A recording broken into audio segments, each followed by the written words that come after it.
તો હવે વાત જય જગન્નાથની।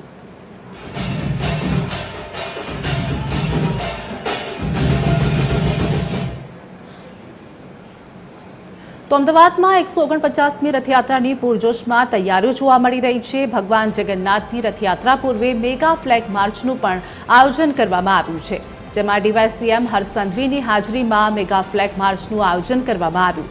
અમદાવાદ શહેર પોલીસ કમિશનર અનુપમસિંહ ગહેલોત પણ હાજર રહ્યા।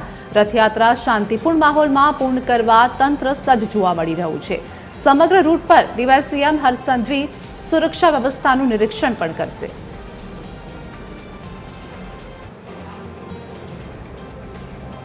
તો રથયાત્રા પૂર્વે તમામ તૈયારીઓને આખરી ઓપ આપવામાં આવ્યો છે। આ વચ્ચે ડીવાયસીએમ પણ ત્યાં ઉપસ્થિત જોવા મળી રહ્યા છે અને તમામ રૂટનું નિરીક્ષણ હર્ષ સંઘવી દ્વારા કરવામાં આવશે।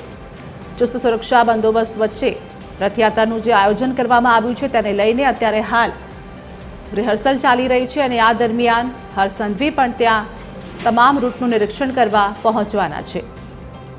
ડીવાયસીએમ અનુપમસિંહ ગહેલોત પણ ત્યાં હાજર છે અને તમામ તૈયારીઓને જે આખરી ઓપ આપવામાં આવ્યો છે તેની પણ અત્યારે હાલ ધ્યાન દોરવામાં આવી રહ્યું છે।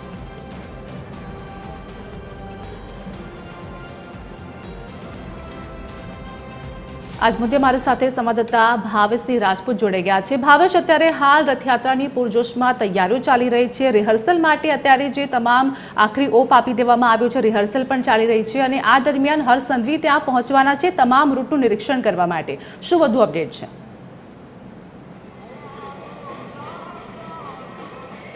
આરતી વાત કરવામાં આવે તો ભગવાન શ્રી જગન્નાથની રથયાત્રાને હવે માત્ર ગણતરીના કલાકો બાકી રહી ગયા છે અને અમદાવાદમાં જ્યારે જગન્નાથ મંદિરની રથયાત્રા નીકળવાની હોય ત્યારે પોલીસ ખાસ કરીને અલગ અલગ તૈયારીઓ કરતા હોય છે। 3 મહિનાથી વધુ સમયથી અમદાવાદ શહેર ક્રાઇમ બ્રાન્ચ અને શહેર પોલીસ તમામ જે તૈયારીઓ છે તે કરતી હોય છે, સુરક્ષા વ્યવસ્થાની સમીક્ષાઓ કરતી હોય છે, અલગ અલગ રીતે રૂટ ઉપર ફ્લેગ માર્ચ પેટ્રોલિંગ કરતી હોય છે। અત્યારે સીધા જ આ મંદિરના દ્રશ્યો છે કે જ્યાં આપણે જોઈ શકીએ છીએ કે ઉચ્ચ અધિકારીઓ અને પોલીસ કર્મચારીઓ ખડકી દેવામાં આવ્યા છે। રથયાત્રાના બંદોબસ્તની વાત કરીએ તો કુલ મળીને 31,000થી વધુ પોલીસ અધિકારીઓ, કર્મચારીઓ અને પેરામિલિટરી ફોર્સ તૈનાત કરવામાં આવશે અને આ જે દ્રશ્યો છે થોડી જ વારમાં નાયબ મુખ્યમંત્રી હર્ષ સંઘવી પણ અહીંયા આવી પહોંચશે અને તે રથયાત્રાના રૂટ ઉપર જે તમામ સુરક્ષા વ્યવસ્થાઓ છે તેનું નિરીક્ષણ કરશે, જરૂરી સૂચનાઓ આપશે અને સાથોસાથ તેઓ મંદિરની અંદર જે નેત્રોત્સવ વિધિ છે તેમાં પણ ઉપસ્થિત રહેવાના છે। મહત્વનું છે કે રથયાત્રાને પગલે શહેરમાં શાંતિપૂર્ણ માહોલ રહે તેના માટે પોલીસ દ્વારા અલગ અલગ કાર્યક્રમો કરવામાં આવ્યા। સંગીત સંધ્યા હોય કે પછી અલગ અલગ અન્ય કાર્યક્રમો હોય તે પણ કરવામાં આવ્યા અને અત્યારે આપણે જોઈ શકીએ છીએ કે જે પેરામિલિટરી ફોર્સ કહી શકાય અને સાથોસાથ શહેર પોલીસના જવાનો છે તે અહીંયા તૈનાત કરી દેવામાં આવ્યા છે। રથયાત્રાના જે રૂટ ઉપર આપણે વાત કરીએ તો જગન્નાથ મંદિરથી સરસપુર સુધી અને સરસપુરથી પરત ફરતા શાહપુર સહિતનો જે વિસ્તાર છે કે જ્યાં રથયાત્રાના રૂટ પર ભગવાન પસાર થવાના છે ત્યાં કઈ રીતને પોલીસ વ્યવસ્થાઓ કરશે, સીસીટીવીનો કઈ રીતે ઉપયોગ કરશે, આ તમામ બાબતોની સમીક્ષા કરવા માટે નાયબ મુખ્યમંત્રી પોતે હાજર રહેશે। અત્યારે હાલની વાત કરીએ તો ગુજરાતના પૂર્વ નાયબ મુખ્યમંત્રી નીતિનભાઈ પટેલ અને સાથોસાથ ડીજીપી GS મલિક અને અમદાવાદ શહેર પોલીસ કમિશનર સહિતના જે અધિકારીઓ છે તે અત્યારે મંદિરમાં હાજર છે અને આ રૂટ ઉપર ટ્રાફિક ખૂબ જ મહત્વનું રહેશે અને આપણે ટ્રાફિકના જે જીસીપી છે અશ્વિન ચૌહાણ સાહેબ એમની સાથે વાત કરીશું। ચૌહાણ સાહેબ, રથયાત્રાના રૂટ ઉપર ટ્રાફિક મેનેજ કરવું એ ખૂબ જ મોટી જવાબદારી હોય છે, કઈ રીતે આ જવાબદારી નિભાવવામાં આવશે? ભગવાન જગન્નાથજીની 149મી રથયાત્રા માટે નાગરિકોને સુવિધા ન પડે, રથયાત્રા સરળતાથી પસાર થાય તે આશયથી 2 પ્રકારના જાહેરનામા પ્રસિદ્ધ કરવામાં આવેલા છે। જે પૈકી એક જાહેરનામું રથયાત્રાના સમગ્ર રૂટ પર નો પાર્કિંગ ઝોન જાહેર કરવામાં આવેલો છે અને કોઈ પણ વાહન જો પાર્ક કરવામાં આવશે તો અમારી 23 ક્રેનો આ રોડ પર સતત કાર્યરત છે। આ ઉપરાંત નાગરિકોને પણ અમે આ વખતે ધ્યાન રાખવામાં આવેલું છે કે નાગરિકોને પણ અવર જવરમાં સુવિધા ન પડે તે માટે 6 રસ્તા પર પ્રતિબંધિત રૂટ નક્કી કરવામાં આવેલો છે અને એ પ્રતિબંધિત રૂટ પર 26 પોઈન્ટો નક્કી કરવામાં આવેલા છે કે એ રૂટ ઉપરથી રથયાત્રા પસાર થશે એટલે કોઈ પણ વાહન ત્યાં આવી ન જાય। નાગરિકોને એ માટે વૈકલ્પિક રૂટ આપવામાં આવેલા છે અને ત્યાંથી તેઓ સરળતાથી જઈ શકશે।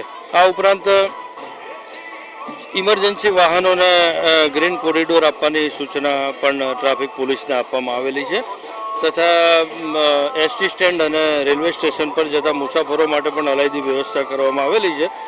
મારી નાગરિકોને અપીલ છે કે જો રેલવે સ્ટેશન જવું હોય તો તેઓ સારંગપુર તરફથી રેલવે સ્ટેશન પર જઈ શકે અને જો કાલુપુર બ્રિજ પર તો આવવાની આમ તો બહુ ભીડભાડ હશે એટલે આવવાની હું ના કહું છું, પરંતુ જો કોઈ આવી જશે છતાં પણ તો તેઓ માટે અમે એએમસી પાસેથી એક ઈ રિક્ષાની માંગણી કરવામાં આવેલી છે વાહનની, તો એમાં અમે પોલીસને મેં સૂચના આપી છે કે ત્યાંથી કોઈ વ્યક્તિને પ્રવાસીને જો રેલવે સ્ટેશન પર જવું હોય તો એ રિક્ષામાં બેસાડી અમે રેલવે સ્ટેશન પર સહી સલામત અમને પહોંચાડી દઈશું.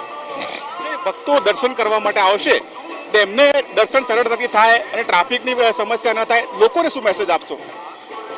લોકોને અમે એ જ મેસેજ આપશું કે આપ શાંતિથી અને કોઈ પણ ઉચાટમાં આવીને નહીં અને કોઈ પણ શિસ્તબદ્ધ રીતે દર્શન કરે, કેમ કે ભીડભાડ આમાં ખૂબ જ રહેવાની છે, તો ખૂબ સારી રીતે અને શાંતિથી દર્શન કરે, કોઈ પણ જાતના અફવામાં ફેલાય નહીં અને ખૂબ વ્યવસ્થિત અને શાંતિથી દર્શન કરે.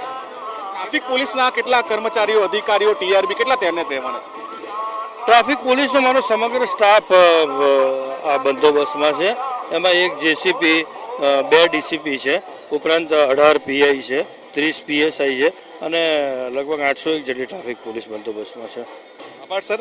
તો જે પ્રકારે અધિકારીએ જણાવ્યું કે ટ્રાફિકના પ્રશ્નોને લઈને પણ શહેર પોલીસ સજ્જ છે અને બીજી તરફ બંદોબસ્તની વાત કરીએ તો બંદોબસ્ત માટે પણ જે અધિકારીઓ છે, કર્મચારીઓ છે તે ખડે પગે જોવા મળી રહ્યા છે અને વાત કરવામાં આવે તો સમગ્ર રૂટ ઉપર કોઈ પણ રીતે કાયદો અને વ્યવસ્થાની પરિસ્થિતિ ન વણસે તેને લઈને શહેર પોલીસ કમિશનર દ્વારા ખાસ સૂચનાઓ પણ આપી દેવામાં આવી છે. આપણે અમદાવાદ શહેર પોલીસ કમિશનર સાથે વાત કરવાનો પ્રયાસ કરીશું અને તેમને પૂછવા માંગીશું, સર રથયાત્રાની આજે ગ્રાન્ડ રિહર્સલ છે, તો જે પ્રકારે અત્યારે તેમણે કહ્યું કે નાયબ મુખ્યમંત્રી છે તેઓ આવી રહ્યા છે અને અત્યારે હાલ જે દ્રશ્યો છે તે ઉચ્ચ અધિકારીઓ છે તે અહીંયા રાહ જોઈ રહ્યા છે અને આ થોડી જ મિનિટોમાં નાયબ મુખ્યમંત્રી હર્ષ સંઘવી અહીંયા આવશે અને રથયાત્રાના રૂટ ઉપર સુરક્ષા વ્યવસ્થાનું નિરીક્ષણ કરશે. આરતી.